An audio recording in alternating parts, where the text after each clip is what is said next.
तो स्टार्ट करते हैं इस लेक्चर में कॉन्ट्रासेप्टिव ओरल पिल्स। तो कॉन्ट्रासेप्टिव ओरल पिल्स में आपके कौन से हार्मोन्स कंटेनिंग पिल्स होते हैं उसको देखो आप। इसमें आपके ओनली प्रोजेस्टेरोन पिल्स भी होते हैं प्रेजेंट, क्लियर, या फिर प्रोजेस्टेरोन प्लस एस्ट्रोजन के पिल्स भी आते हैं, समझ है आपको। ओनली प्रोजेस्टेरोन कंटेनिंग पिल्स होते हैं प्रेजेंट, या फिर progesterone plus estrogen containing pills भी होते हैं प्रेजेंट, क्लियर है। तो आपको सबसे पहले समझना है कि जो कॉन्ट्रासेप्टिव पिल्स है इसमें हम लोग डिस्कस करेंगे टू टाइप के पिल्स के बारे में डिस्कस करेंगे भैया। इसमें दो टाइप के पिल्स के बारे में डिस्कस करेंगे। एक है ओनली प्रोजेस्टेरोन कंटेनिंग पिल्स, एक होता है सिर्फ, ठीक है, ओनली प्रोजेस्टेरोन पिल्स, मतलब सिर्फ किस ऐसा पिल्स जिसमें सिर्फ क्या होता है भाई, प्रोजेस्टेरोन प्रेजेंट होता है ओनली। इसमें क्या होता है आप देखो, प्रोजेस्टेरोन प्रेजेंट होता है, इसे बोलते हैं क्या, इसे बोलते हैं मिनी पिल्स। ऐसा पिल्स जिसमें सिर्फ आपका प्रोजेस्टेरोन होता है प्रेजेंट, इसे बोला जाता है भैया, इसे बोलते हैं मिनी पिल्स। इसे हम लोग मिनी पिल्स इसे बोलते हैं, ठीक है। इसे हम लोग क्या बोलते हैं, मिनी पिल्स इसे बोलते हैं, ठीक है। इसे सिर्फ इसे बोला जाता है मिनी पिल्स जिसमें सिर्फ प्रोजेस्टेरोन होता है प्रेजेंट। या फिर सेकेंड जो पिल्स का डिस्कस करेंगे जिसे बोलते हैं क्या है, सेकेंड जो पिल है जिसे बोला जाता है, सेकेंड जो पिल है जिसे बोलते हैं इसमें कॉम्बाइंड पिल्स। कॉम्बाइंड पिल्स जिसमें आपका क्या होता है देखो, इसमें ऐसा पिल जिसमें प्रोजेस्टेरोन प्लस एस्ट्रोजन का कॉम्बिनेशन, भाई जिसमें प्रोजेस्टेरोन प्लस एस्ट्रोजन के कॉम्बिनेशन, समझे ना। एक तो आपका ओनली प्रोजेस्टेरोन कंटेनिंग पिल आता है, दूसरा आपका प्रोजेस्टेरोन प्लस एस्ट्रोजन कंटेनिंग पिल आता है, समझे। दो टाइप के पिल आते हैं, एक आता है आपका ओनली प्रोजेस्टेरोन कंटेनिंग पिल जिसे बोलते हैं मिनी पिल्स, एंड सेकंड आता है प्रोजेस्टेरोन प्लस एस्ट्रोजन कंटेनिंग पिल, इसे बोला जाता है कॉम्बाइंड पिल। इसे क्या बोलते हैं, इसे बोलते हैं कॉम्बाइंड पिल, इसे बोला जाता है कॉम्बाइंड पिल, कॉम्बाइंड पिल जिसे बोलते हैं, ठीक है। कॉम्बाइंड पिल जिसे बोलते हैं भाई मिनी पिल, जिसमें सिर्फ आपका क्या है, प्रोजेस्टेरोन कंटेनिंग पिल है, जैसे कि सहेली, ठीक है। सहेली एक भाई क्या है, ओनली प्रोजेस्टेरोन कंटेनिंग पिल है। और सेकंड हम लोग डिस्कस करेंगे प्रोजेस्टेरोन प्लस एस्ट्रोजन कंटेनिंग पिल जिसे बोलते हैं कॉम्बाइंड पिल। कॉम्बाइंड पिल जिसमें माला डी माला एन, ये क्या होते हैं भाई, ये हम लोग क्या आते हैं किसमें, ये हम लोग क्या आते हैं किसमें, कॉम्बाइंड पिल के अंदर ये आते हैं, समझ आ रहा है आपको, ठीक है। दो टाइप के पिल्स को डिस्कस करेंगे, mini pills and combined pills. तो आखिर में ये हार्मोन, भाई आपको समझना है कॉन्सेप्ट को, आखिर में ये प्रोजेस्टेरोन एस्ट्रोजन, ठीक है, आखिर में दो हार्मोन का मेजर रोल है भाई। तो इसमें आखिर में ये हार्मोन क्या करते हैं, क्या चेंजेस लेकर आते हैं, ठीक है, कैसे आप भाई इम्प्लांटेशन ओव्यूलेशन को कैसे प्रिवेंट करते हैं, क्या इनका मैकेनिज्म है, हर चीज को पहले समझ लेते हैं कि हार्मोनल कंट्रोल को देखेंगे कि एक्चुअल में ये हार्मोन्स किसको रोकते हैं, क्या करते हैं, उसको पहले समझ लेते हैं, ठीक है। तो फर्स्ट ऑफ ऑल आपको समझना है, फर्स्ट ऑफ ऑल समझना है कि जो प्रोजेस्टेरोन है, ठीक है भाई, इसमें आप नेचुरल प्रोजेस्टेरोन का यूज नहीं करते हैं भाई, सिंथेटिक प्रोजेस्टेरोन, ठीक है, समझ आ रहा है आपको। इसमें कैसे प्रोजेस्टेरोन हार्मोन का यूज किया जाता है भैया, तो इसमें सिंथेटिक प्रोजेस्टेरोन यूज होता है, ठीक। इसमें क्या होता है, इसमें सिंथेटिक प्रोजेस्टेरोन यूज करते हैं, समझ है आपको, पिल्स में, समझ है आपको। देखो तो आपको सबसे पहले हार्मोनल बैलेंस को आपको समझना है कि हार्मोनल कंट्रोल को समझ लेते हैं, ठीक है। तो आपको समझना है जब प्रोजेस्टेरोन, ठीक है, जब प्रोजेस्टेरोन का हाई लेवल, आप देखो जब प्रोजेस्टेरोन क्या होता है भाई, हाई लेवल, ठीक है, जब प्रोजेस्टेरोन का हाई लेवल, ठीक है, जब प्रोजेस्टेरोन जो कि हाई लेवल, ठीक है, जब ब्लड में प्रोजेस्टेरोन हाई लेवल में होता है, जब ब्लड में प्रोजेस्टेरोन क्या होता है भाई, ये हाई लेवल, ठीक, इसका जब हाई लेवल होता है, जब इसका क्या होता है देखो, जब प्रोजेस्टेरोन का हाई लेवल होता है ब्लड में, जब ब्लड में प्रोजेस्टेरोन का हाई लेवल, आपको समझना है कि जब ब्लड में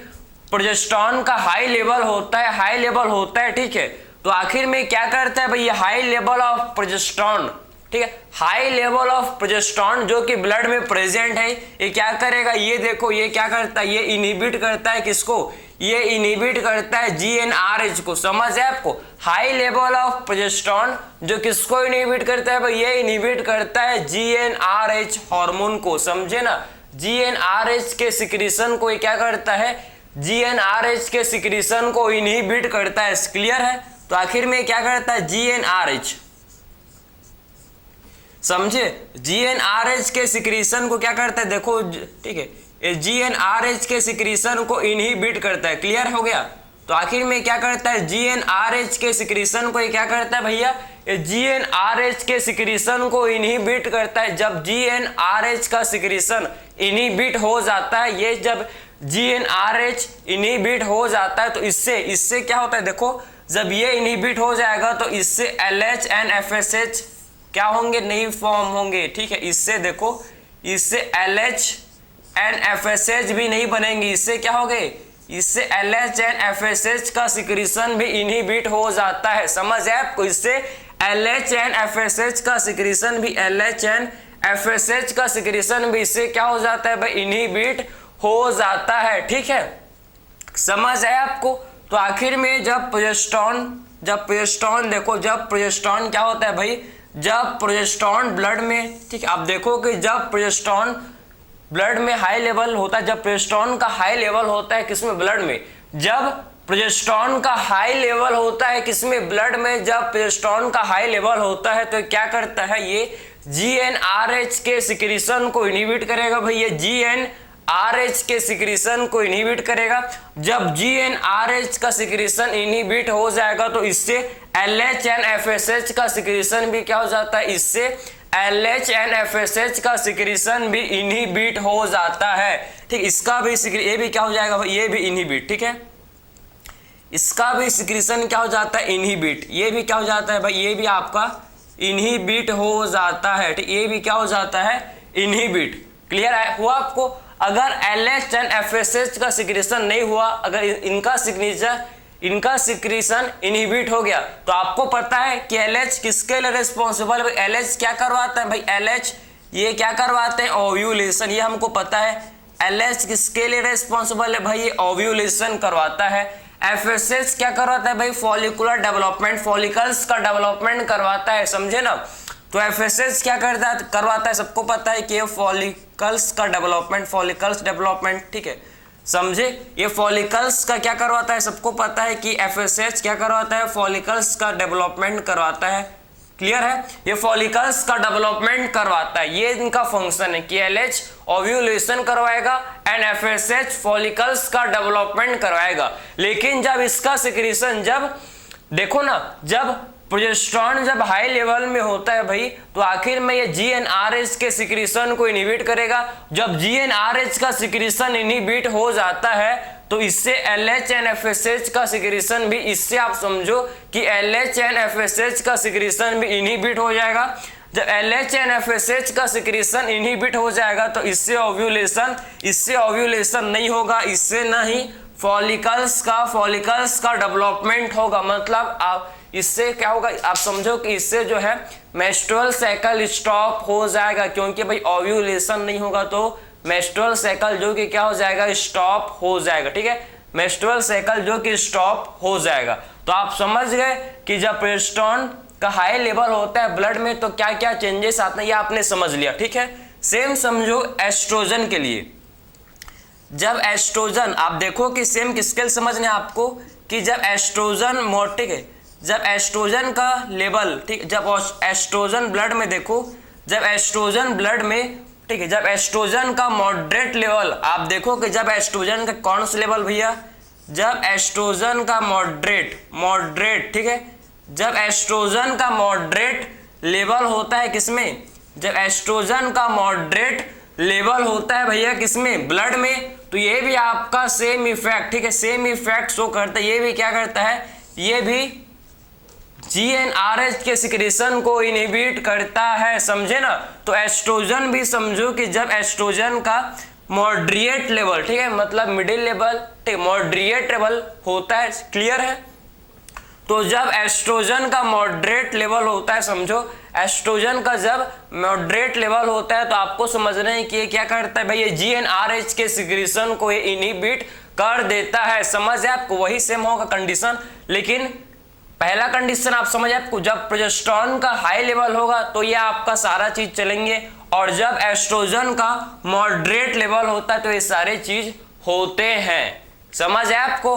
और प्रोजेस्टेरॉन क्या करता है भाई देखेंगे, और प्रोजेस्टेरॉन का क्या फंक्शन है डिस्कस करेंगे। ठीक है, यहाँ तक आपने समझ लिया कि एक्चुअल में क्या करता है, ये फॉलिकल्स का डेवलपमेंट को स्टॉप कर देगा, ओव्यूलेशन नहीं होने देगा, एन ओव्यूलेशन कंडीशन। ठीक है, ओव्यूलेशन नहीं होने देगा मतलब कौन सा कंडीशन आ गया भैया, एन ओव्यूलेशन। क्लियर है, समझ है आपको? तो ये आपने समझ लिया। अब देखो ठीक है, और आपको समझना है कि प्रोजेस्टेरॉन का और क्या रोल है, इसको आप समझो। ठीक है, और क्या करता है प्रोजेस्टेरॉन, ये समझो, बहुत ही इंपॉर्टेंट फंक्शंस। ठीक है, बहुत ही ज्यादा इंपॉर्टेंट फंक्शंस जो कि प्रोजेस्टेरॉन परफॉर्म करता है। ठीक है, बहुत ही इंपॉर्टेंट फंक्शन प्रोजेस्टेरॉन का होता है, आप समझो। और क्या करता है भाई, जो हम लोग ओरल पिल्स में किसका यूज करते हैं, इसमें हम लोग सिंथेटिक, ठीक है, सिंथेटिक प्रोजेस्टेरॉन, भैया जो ओरल पिल्स है इसमें सिंथेटिक प्रोजेस्टेरॉन का यूज किया जाता है। इसमें क्या करता है, इसमें सिंथेटिक प्रोजेस्टेरॉन यूज करते हैं, समझे। इसमें क्या करता है, सिंथेटिक प्रोजेस्टेरॉन यूज करता है, सबको पता है इसमें क्या करते हैं भाई, सिंथेटिक प्रोजेस्टेरॉन यूज करते हैं। ठीक है, सिंथेटिक प्रोजेस्टेरॉन यूज करते हैं। ये जो सिंथेटिक प्रोजेस्टेरॉन है क्या करते हैं भैया, ये इनका पहला फंक्शन है कि क्या करते हैं, देखो इनक्ली क्या करते हैं भाई, ये डिक्रीज करते हैं, क्या ये डिक्रीज करते हैं थिकनेस ऑफ एंडोमेट्रियम को। ठीक है, एंडोमेट्रियम के थिकनेस को ये डिक्रीज करते हैं, समझ आ रहा है आपको। ये क्या करते हैं भाई, डिक्रीज, ठीक, ये क्या करता है, डिक्रीज थिकनेस ऑफ एंडोमेट्रियम। ठीक है, एंडोमेट्रियम के थिकनेस को ये क्या करता है, एंडोमेट्रियम के थिकनेस को ये डिक्रीज करते हैं। ठीक है, एंडोमेट्रियम के थिकनेस को क्या करता है भाई, एंडोमेट्रियम के थिकनेस को ये डिक्रीज करते हैं। ये पहला चीज आप समझो कि क्या करते हैं, एंडोमेट्रियम के थिकनेस को डिक्रीज करते हैं। सेकेंड चीज ये क्या करते हैं, सेकेंड देखो, ये आपने पहला फंक्शन समझ लिया। ठीक है, ये आपने पहला फंक्शन समझ लिया। सेकेंड फंक्शन क्या है भाई, ये डिक्रीज करता है, ये डिक्रीज करता है, समझो। पहला आपने समझ लिया कि ये क्या करता है, देखो भाई, ये आखिर में ये आपको समझना है कि जो एंडोमेट्रियम है, एंडोमेट्रियम, ठीक है, एंडोमेट्रियम का जो थिकनेस है उसको ये डिक्रीज करेंगे, एंडोमेट्रियम के थिकनेस को डिक्रीज करेंगे, और किसको इंक्रीज करेंगे, और ये इंक्रीज करता है, किसको इंक्रीज करता है, थिकनेस ऑफ सर्वाइकल म्यूकस को। ठीक है, सर्वाइकल म्यूकस के थिकनेस को इंक्रीज करते हैं। ठीक है, तो इंक्रीज करता है thickness of, increase thickness of cervical mucus. Clear है, तो सर्वाइकल म्यूकस के थिकनेस को ये इंक्रीज करते हैं। ठीक है, तो increase thickness of cervical mucus. ठीक है, सर्वाइकल म्यूकस के थिकनेस को ये क्या करेंगे भाई, क्या करते हैं, ये सर्वाइकल म्यूकस के थिकनेस को ये इंक्रीज करते हैं। ठीक है, तो सर्वाइकल म्यूकस के थिकनेस को ये क्या करते हैं, सर्वाइकल म्यूकस के थिकनेस को ये इंक्रीज करते हैं। ठीक है, तो आप समझ गए कि जो सिंथेटिक प्रोजेस्टेरॉन है इसका क्या फंक्शन होता है, क्या फंक्शन ये प्ले करते हैं। पहला चीज ये क्या करते हैं भाई, ये एंडोमेट्रियम के थिकनेस को डिक्रीज करेंगे, एंडोमेट्रियम का जो थिकनेस उसको डिक्रीज करेंगे, और किसको इंक्रीज करेंगे, सर्वाइकल म्यूकस के थिकनेस को इंक्रीज करेंगे, जिससे स्पर्म का एंट्री नहीं हो पाएगा, समझ आया, इससे इम्प्लांटेशन या फिर फर्टिलाइजेशन का हो जाएगा, इससे प्रिवेंट। ठीक है, समझ आ रहा है आपको, क्लियर है। तो ये आप समझो कि किसका रोल है भाई, ये सिंथेटिक प्रोजेस्टेरॉन का रोल है। ठीक है, आप भाई ये मेन समझो कि जो ओरल पिल्स होते हैं ये किसको प्रिवेंट करते हैं, ओव्यूलेशन एंड इम्प्लांटेशन। ठीक है, ये इनको प्रिवेंट करते हैं, समझ आ रहा है आपको। ठीक है, तो ये आपने समझ लिया कि सिंथेटिक प्रोजेस्टेरॉन क्या करता है, ये आपने समझ लिया। ठीक है, एस्ट्रोजन क्या करता है भाई, एस्ट्रोजन समझो कि ये क्या करता है भाई, एस्ट्रोजन का फंक्शन है कि ये क्या करता है, सर्वाइकल म्यूकस के क्या करता है भाई, थिकनेस को डिक्रीज करता है। एस्ट्रोजन सर्वाइकल म्यूकस के थिकनेस को डिक्रीज करता है, समझ आया आपको। तो ये आपने समझ लिया कि सिंथेटिक प्रोजेस्टेरॉन का क्या फंक्शन होता है। ठीक है, अब देखो, अब इसके बाद डिस्कस करेंगे हम लोग जो पिल्स है। ठीक है, जो कंबाइंड, सबसे पहले हम लोग, ठीक है, एक आपको पता है कि मिनी पिल्स के बारे में डिस्कस कर लेते हैं, फिर कंबाइंड पिल्स के तरफ चलेंगे। ठीक है, तो मिनी पिल्स आप सबसे पहले डिस्कस कर लेंगे भैया। तो मिनी पिल्स में हम लोग डिस्कस करेंगे सहेली के बारे में। ठीक है, सहेली, तो मिनी पिल्स में सहेली के बारे में डिस्कस करेंगे। ठीक है, ये नॉन एस्ट्रॉयडल पिल्स होता है सहेली, जो कि एक नॉन एस्ट्रॉयडल पिल। ठीक है, कैसा पिल है, नॉन एस्ट्रॉयडल। ठीक है, समझ है आपको? सहेली जो कि क्या होता है, नॉन स्टेरॉयडल पिल है, ठीक है, ये समझ है आपको, नॉन स्टेरॉयडल पिल, ठीक है, क्लियर है। तो सहेली जो कि कैसा पिल होता है, जो कि नॉन स्टेरॉयडल पिल है, नॉन स्टेरॉयडल पिल, ठीक है, क्लियर है। तो सहेली जो कि आप समझो कि क्या होता है, ये नॉन स्टेरॉयडल पिल है, क्लियर है। वंस इन अ वीक पिल, इसे भी क्या, ठीक है, एक वीक में एक बार इसे लिया जाता है, इसे इसलिए बोलते हैं वंस इन अ वीक पिल, ठीक, इसे क्या बोला जाता है, वंस इन अ वीक पिल, ठीक, इसे बोलते हैं वंस इन अ वीक पिल, क्योंकि इसको एक वीक में सिर्फ एक बार इसे लेते हैं, ठीक, 1 टैबलेट 1 पिल्स इन 1 वीक, समझ आया? एक टैबलेट सिर्फ एक वीक में लेते हैं, मतलब पूरे हफ्ते में आपको सिर्फ एक ही पिल्स लेना है, ठीक है, पूरे वीक मतलब एक वीक में आपको एक ही पिल्स लेना है, ठीक है। तो वंस इन अ वीक पिल, इसे क्या बोलते हैं भाई, वंस इन अ वीक पिल। आखिर में इसको डेवलप कहाँ गया था, इसको आखिर में बनाया कहाँ गया था, developed eight CDRI Lucknow, central drug research institute, Lucknow में इसे बनाया गया था, समझ है आपको? तो इसको कहाँ डेवलप किए गए थे भाई, देखो, तो डेवलप्ड एट, ठीक है, डेवलप्ड एट, इसको कहाँ डेवलप किया गया था, developed eight CDRI, central drug research institute Lucknow, ठीक है, वहां पर इसको फॉर्म किया गया था, इसको बनाया गया, ठीक है, समझ आया आपको? तो developed eight CDRI, central drug research institute Lucknow, वहां इसको डेवलप किया गया था, ठीक है। ध्यान से समझो, मोस्ट इंपॉर्टेंट पॉइंट मैं आपको बता रहा हूं, सहेली आखिर में किसका सहेली है समझो, ठीक है, ये आप समझना है कि आखिर में ये क्या करता है भाई, ये नॉन स्टेरॉयडल, ठीक है, मतलब इसमें स्टेरॉइड्स प्रेजेंट नहीं होता, ये नॉन स्टेरॉयडल पिल है, ठीक, कैसा पिल है भाई, ये नॉन स्टेरॉयडल पिल है, ठीक है। वंस इन अ वीक पिल, इससे हम लोग एक वीक में सिर्फ एक ही पिल लिया जाता है, एक वीक में सिर्फ एक ही पिल लिया जाता है, ठीक है, एक वीक में सिर्फ एक ही पिल लिया जाता है। कहाँ डेवलप हुआ था ये, CDRI लखनऊ, ठीक है, CDRI लखनऊ में डेवलप हुआ था। आपको ये समझना है क्या, आपको ये समझना है कि आखिर ये क्या करता है, ये जो पिल है ना, ये क्या करता है, इट एक्ट एस, किसकी तरह काम करता है भाई, इट एक्ट एस, तो आखिर में किसकी तरह काम करता है, देखो SPEM,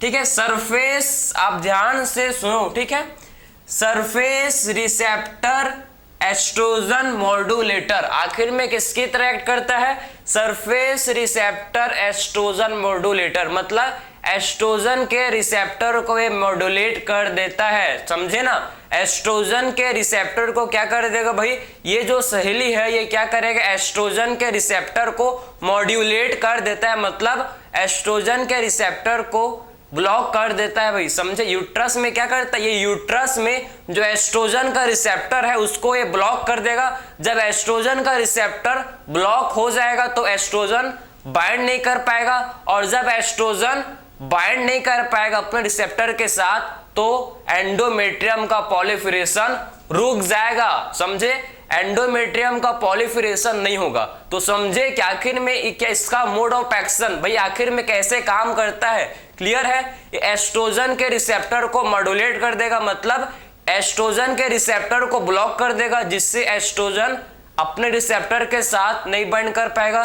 भाई आपको पता है कि हार्मोन अपना काम कब करता है, भाई सबको पता होना चाहिए हार्मोन का बेसिक फीचर्स, कि हार्मोन तभी काम करेगा जब वो अपने रिसेप्टर के साथ बाइंड होता है, ठीक है, क्लियर है। जितने भी हार्मोन से सारे काम कब करेंगे भाई, जब वो अपने रिसेप्टर के साथ बाइंड होंगे तभी हार्मोन्स क्या करते हैं, फंक्शन परफॉर्म करेंगे, ठीक है। तो जब एस्ट्रोजन अपने रिसेप्टर के साथ बाइंड नहीं कर पाएगा क्योंकि भाई एस्ट्रोजन का रिसेप्टर ब्लॉक है, क्लियर है, तो इससे क्या होगा, इससे एंडोमेट्रियम का पॉलिफरेशन स्टॉप हो जाए, क्योंकि एस्ट्रोजन क्या करते हैं भाई, एंडोमेट्रियम को पॉलिफरेट करते हैं। ये आपको पता होना चाहिए कि एंडोमेट्रियम को पॉलिफरेट को कौन करता है, एस्ट्रोजन, ठीक है। मेंटेन कौन करता है, प्रोजेस्टेरोन, ठीक है। तो पॉलिफरेट कौन करेगा, एस्ट्रोजन करता है। तो जब एस्ट्रोजन का रिसेप्टर ब्लॉक है, एस्ट्रोजन बाइंड नहीं करेंगे, जिससे एस्ट्रोजन मतलब जिससे जो है एंडोमेट्रियम का पॉलिफरेशन नहीं होगा, इससे क्या नहीं होगा, इससे आप समझो कि एंडोमेट्रियम का पॉलिफरेशन स्टॉप हो जाएगा, एंडोमेट्रियम का पॉलिफरेशन नहीं होगा, ठीक है, समझ है आपको। तो किसकी तरह काम करते हैं भाई ये SREM, मतलब ये आपके किसकी तरह होते हैं, ये होते हैं, ये हैं सरफेस, ये हैं देखो, ये हैं surface receptor, surface receptor, surface receptor estrogen modulator, ठीक है, मॉड्यूलेटर, क्लियर है, सरफेस रिसेप्टर एस्ट्रोजन मॉड्यूलेटर, ठीक है, स्पर्म मॉड्यूलेटर, क्लियर है। तो समझिए कि आखिर में काम कैसे करते हैं भैया, आपके सरफेस रिसेप्टर एस्ट्रोजन मॉड्यूलेटर होते हैं, ठीक है, कैसे होते हैं आप समझो, ये होते हैं सरफेस रिसेप्टर एस्ट्रोजन मॉड्यूलेटर होते हैं। आखिर में क्या करते हैं भाई, ये क्या करते हैं, ये ब्लॉक कर देते हैं किसको, ये देखो, आखिर में क्या करते हैं आप देखो, ये क्या करते हैं, डेवलप्ड हुआ है कहां पर, ये CDRI लखनऊ में, ठीक है, ये तो आपने नीचे लिख दिया मैंने इसको। आखिर में ये सरफेस रिसेप्टर एस्ट्रोजन मॉड्यूलेटर क्या करेंगे भाई, ये क्या करते हैं, ये ब्लॉक कर देते हैं, ठीक है, ये ब्लॉक कर देंगे एस्ट्रोजन रिसेप्टर को, ये क्या कर देंगे भाई, ये ब्लॉक कर देंगे किसको, ब्लॉक एस्ट्रोजन रिसेप्टर, समझ आपको। आखिर में क्या करते हैं देखो, ये ब्लॉक कर देंगे किसको भाई, ब्लॉक एस्ट्रोजन रिसेप्टर, ठीक है, किसको ब्लॉक कर देंगे, ये ब्लॉक कर देंगे एस्ट्रोजन रिसेप्टर को, कहां भाई, यूट्रस में, समझ है आपको। तो आखिर में क्या करते हैं, ब्लॉक कर देते हैं किसको, एस्ट्रोजन के रिसेप्टर को, ये क्या कर देते हैं भाई, एस्ट्रोजन के रिसेप्टर को ब्लॉक कर देते हैं, देखो ब्लॉक एस्ट्रोजन रिसेप्टर इन कहां, किसमें कर देते हैं, ये एस्ट्रोजन के रिसेप्टर को ब्लॉक कर देते हैं किसमें, यूट्रस में, ठीक है, ये आपको पता होना चाहिए कहां करते हैं ब्लॉक।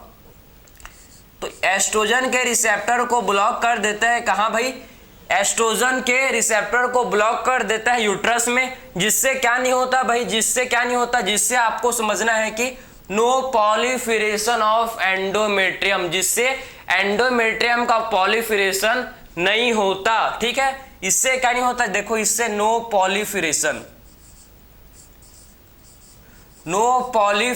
ऑफ एंडोमेट्रियम, ठीक है, समझ है आपको, no proliferation of endometrium, no proliferation of endometrium, ठीक है, एंडोमेट्रियम का पॉलीफिरेशन फिर नहीं होता, क्लियर है, एंडोमेट्रियम का पॉलीफिरेशन नहीं हो पाता, फिर एंडोमेट्रियम का पॉलीफिरेशन नहीं होता, क्लियर है। तो एंडोमेट्रियम का पॉलीफिरेशन क्या नहीं हो पाता, क्यों, क्योंकि भाई एस्ट्रोजन का रिसेप्टर ब्लॉक है, एस्ट्रोजन बाइंड ही नहीं करेगा, तो कहां से एंडोमेट्रियम का पॉलीफिरेशन होगा।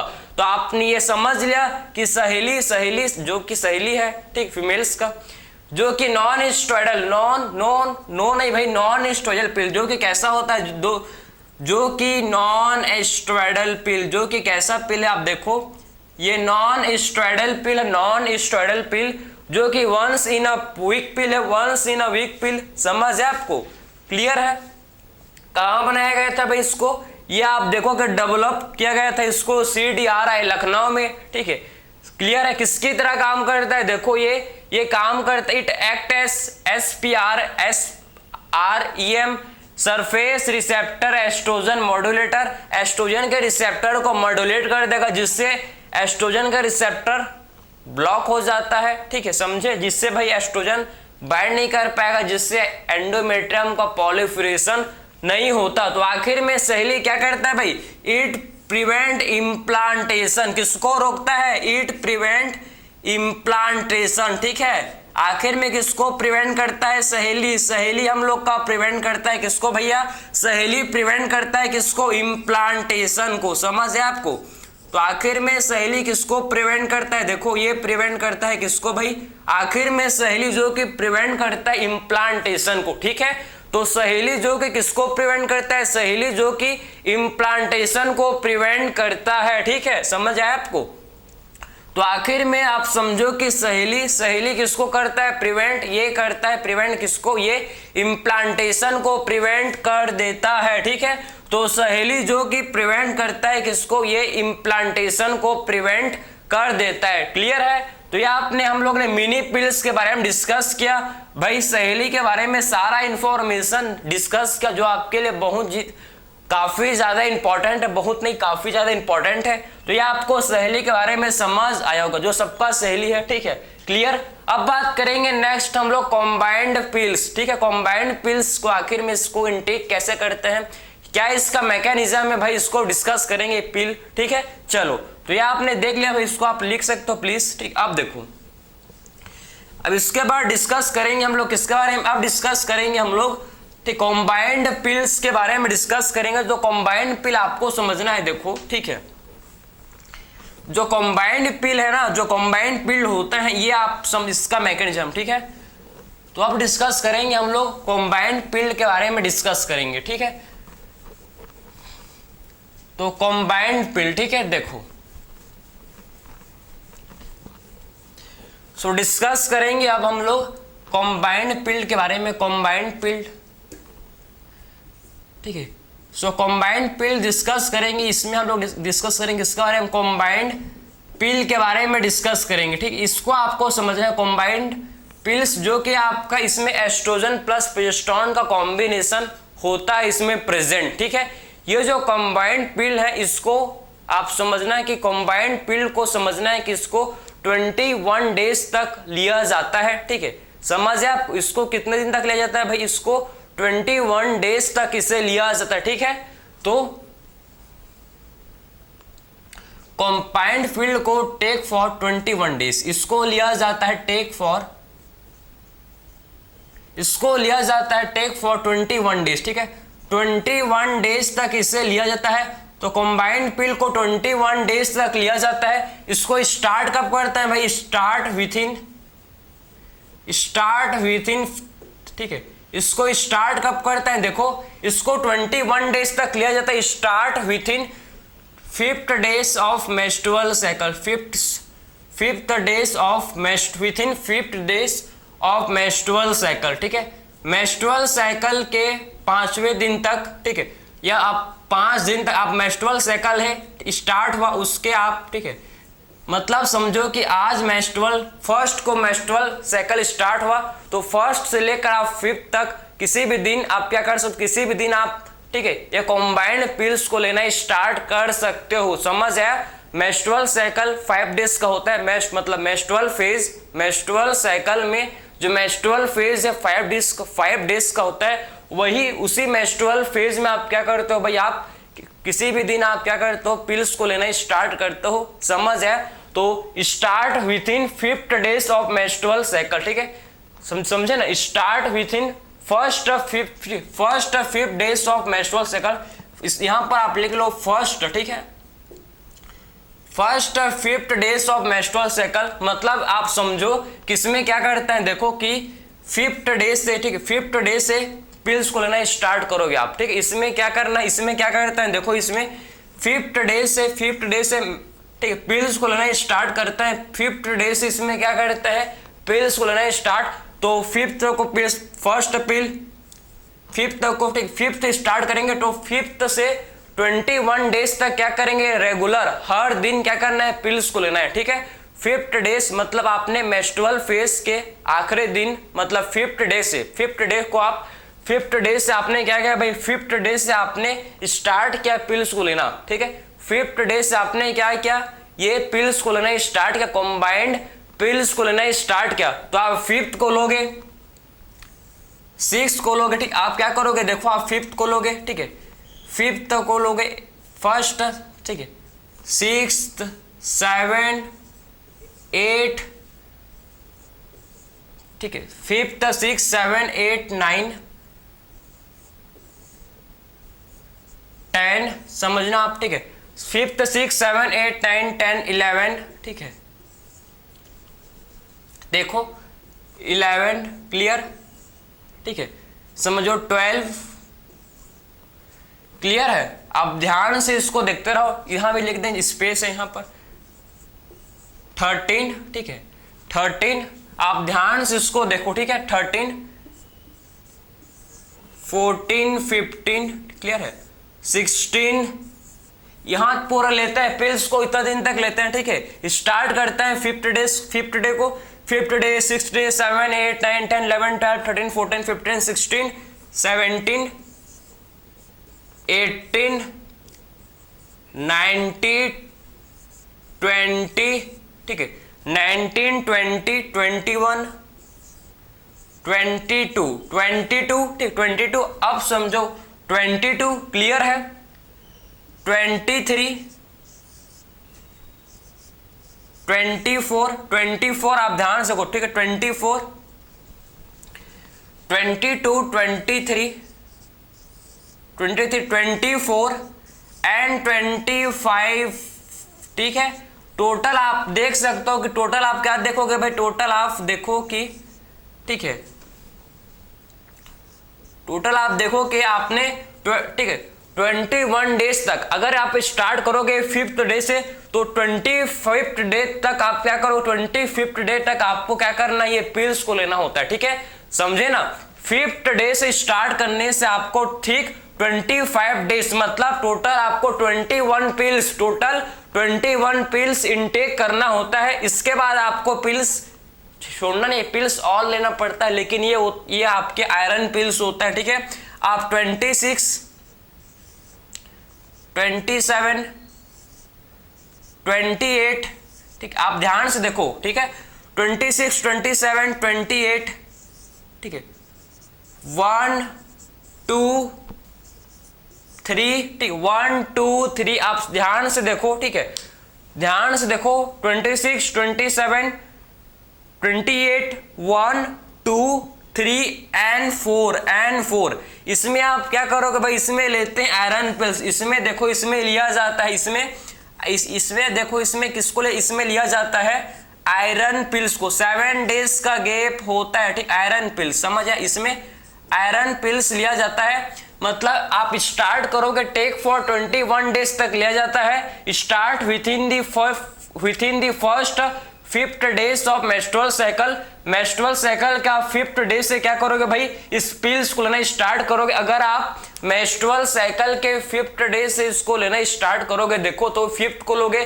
5th, 6th, 7th, 8, 9, 10, 11, 12, 13, 14, 15, 16, 17, 18, 19, 20, 21, 22, 23, 24, 25th days तक आप क्या करोगे, ये पिल्स को आपको रेगुलर लेना है। इसके बाद छोड़ना नहीं है, इसके बाद और लेना पड़ता है, मतलब हर दिन, मतलब महीने के 28 दिन में आपको 28 दिन टैबलेट लेना पड़ता है। लेकिन ये आपके बीच के जो 7 डेज के, ठीक है, बीच के जो 7 डेज के टैबलेट हैं, ये आपके 7 डेज का गैप होता है, जिसमें आपको कोई भी हार्मोन, इसमें ना ही प्रोजेस्टेरॉन होता है, ना ही इसमें प्रोजेस्टेरॉन प्लस एस्ट्रोजन का कॉम्बिनेशन होता है। इसमें सिर्फ क्या होता है, इसमें सिर्फ आपके आयरन कंटेनिंग पिल्स ही होता है, इसमें सिर्फ आपके क्या होते हैं भैया, इसमें आपके सिर्फ आयरन कंटेनिंग पिल्स होते हैं। क्यों देते हैं भैया बीच में, आखिर में बीच में आयरन कंटेनिंग पिल क्यों देते हैं भैया, आपको पता है, जब फीमेल को जब मेंस्ट्रुअल साइकिल होता है तो उसमें क्या होता है भाई, ब्लड लॉस होता है, ठीक है। तो ब्लड लॉस को ये आयरन कंपनसेट कर देता है, क्लियर है। और इसी दौरान आपके 7 डेज के गैप के अंदर, ठीक है, 7 डेज के गैप के अंदर फीमेल में मेंस्ट्रुअल फ्लो भी हो जाता है, समझे ना। सो 7 डेज के गैप के अंदर क्या हो जाता है, फीमेल में मेंस्ट्रुअल फेज भी आपका स्टार्ट हो जाता है, क्लियर है। तो नॉर्मल मेंस्ट्रुअल साइकिल भी चलते रहता है, ठीक है, जिससे उसको ये मत लगे कि मेरा मेंस्ट्रुअल साइकिल स्टॉप हो गया बोल के, ठीक है। तो ये आपने समझ लिया, ये पिल्स का आपने मैकेनिज्म को समझ लिया कि आखिर में कॉम्बाइंड पिल्स को कैसे लिया जाता है, इसको कैसे इनटेक करते हैं, ये आपने अच्छी तरह से इसको समझ लिया होगा, ठीक है, अच्छी तरह से इसको आपने समझ लिया होगा, ठीक है, समझे। तो ये आपने कॉम्बाइंड पिल्स के बारे में सारा इंफॉर्मेशन समझ लिया कि आखिर में इसमें कैसे इसे लिया जाता है, ठीक, इसको आखिर में कैसे इनटेक किया जाता है। टोटल 21 डेज तक, इसको टोटल 21 डेज तक लिया जाता है। 7 डेज का गैप होता है, जिसमें क्या करते हैं, 7 डेज का गैप जिसमें आयरन पिल्स को लिया जाता है, ठीक है, आयरन पिल्स को लिया जाता है, ठीक है। तो ये आपने समझ लिया, क्लियर है। तो ये हम लोग का कॉन्ट्रासेप्टिव, ठीक, हम लोग ने कॉन्ट्रासेप्टिव ओरल पिल्स को देख लिया, फिर इसे आप बोलते हैं ओरल कॉन्ट्रासेप्टिव पिल्स। हम लोग ने डिस्कस किया कि इसमें आप प्रोजेस्टेरॉन ओनली आप इसमें क्या कर सकते हो, प्रोजेस्टेरॉन यूज कर सकते हो जिसे मिनी पिल्स बोलते हैं, या फिर इसमें प्रोजेस्टेरॉन प्लस एस्ट्रोजन के कॉम्बिनेशन के पिल्स आप ले सकते हो जिसे बोला जाता है कॉम्बाइंड पिल्स। ठीक है, दोनों टाइप के पिल्स को हम लोग ने कंप्लीट डिस्कस किया। आई होप आपको ये सारा चीज ठीक है समझ आया होगा, ठीक, कोई भी पॉइंट आपसे मिस नहीं हुआ होगा। ठीक है, समझे? तो हम लोग ने सारे चीज को 1 बाय 1 इस लेक्चर में डिस्कस कर चुके हैं। ठीक है, सो मिलते हैं नेक्स्ट लेक्चर में। Thank you.